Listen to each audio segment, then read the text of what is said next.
Hello నమస్తే welcome to our channel. ఈ మధ్యన మనకి హైదరాబాద్ లో ఎక్కువ చిట్టి పికిల్స్ బాగా ట్రోలింగ్స్ అయితే అవుతున్నాయి. సార్ మీరు ఇప్పుడు ఆ పికిల్స్ మీకు ఇప్పుడు ఎంత పొడుగ్గా జడ అనేది పెరిగింది సార్ ఈ గెడ్డం హక్కి పిక్కి ఆయిల్ పూసుకున్నా అందుకే పెరిగింది. అంటే చిట్టి పికిల్స్ వల్ల కదా మీకు గెడ్డం పెరుగుతా? ఇంకా స్టార్ట్ చేయలే, తీసుకుందాం అనే లోపు రోస్ట్ చేసి వదిలిపెడతారు మీలాంటి ట్రోలర్స్. తప్పు కదా.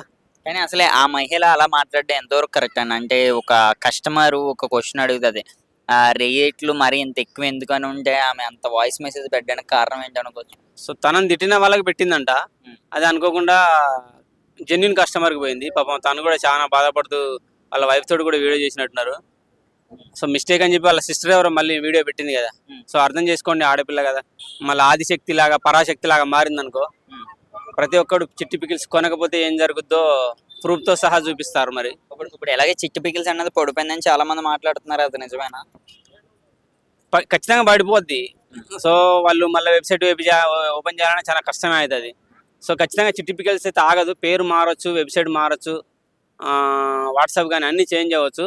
వీళ్ళు డీలర్లుగా ఉండి వేరే వాళ్ళకు అప్పగించి అమ్మించే ప్రయత్నాలు అయితే జరుగుతాయి. ఎందుకంటే టేస్ట్ పరంగా బాగానే ఉందంటున్నారు కాబట్టి కొంచెం రేట్స్ ఎక్కువ.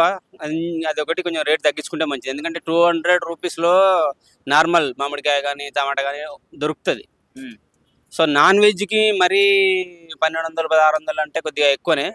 సో కొంచెం ఇంకా ఒక 70% రేట్ పెట్టుకుంటే బాగుంటుంది. మరి ఒక 30% తగ్గించి 70% రేట్ పెట్టుకుంటే మంచిది. ఎందుకంటే of course non veg fish కానీ రొయ్యలు కానీ కొరమేలు లాంటివి కానీ అది కొంటేనే ఒక 500 నుంచి 800 దాకా వాటి రేటే ఉంటుంది కిలోకి. సో 1000 పెట్టడంలో ఓకే, కానీ 1000 ప్లస్ అనేసరికి కొంచెం ఇబ్బంది కావచ్చు. కొంచెం రేట్ తగ్గించుకొని కస్టమర్తో జెన్యున్గా మాట్లాడితే బాగుంటుందని నేను కోరుకుంటున్నా. సో ఎప్పుడైనా సరే టేస్ట్ చేశారన్న చిట్టి పికిల్స్? లేదు, ఈ మధ్య ఈ పికిల్స్ గొడవ హైలైట్ అయిన తర్వాతనే తెలిసి నాకు యాక్చువల్గా నాకు తెలియదు చిట్టి పికిల్స్ గురించి. ఎందుకంటే మాకు ఇంట్లో మా అమ్మ పెడుతుంది, మా అక్కయ్య పెడుతుంది, నేను తీసుకొచ్చి మా షాప్లో వాళ్ళకి ఫ్రీగా ఇస్తుంటాం. చాలా బాగుంటాయి. ఇంట్లో మనం జెన్యున్గా పెట్టుకునే పికిల్స్ చాలా బాగుంటాయి. సో బయట నాన్ వెజ్ కానీ చిట్టి పికిల్స్ లాంటివి కానీ కొనే ప్రయత్నం ఎక్కువ చేయను నేను మ్యాక్సిమం. ఒకప్పుడు ప్రియా పికిల్ కొనేవాడిని, ఇప్పుడైతే ఇంట్లోనే వస్తున్నాయి కాబట్టి మనకు కొనట్లే బయట. ఓకే, థ్యాంక్ యూ అన్న. Thank you.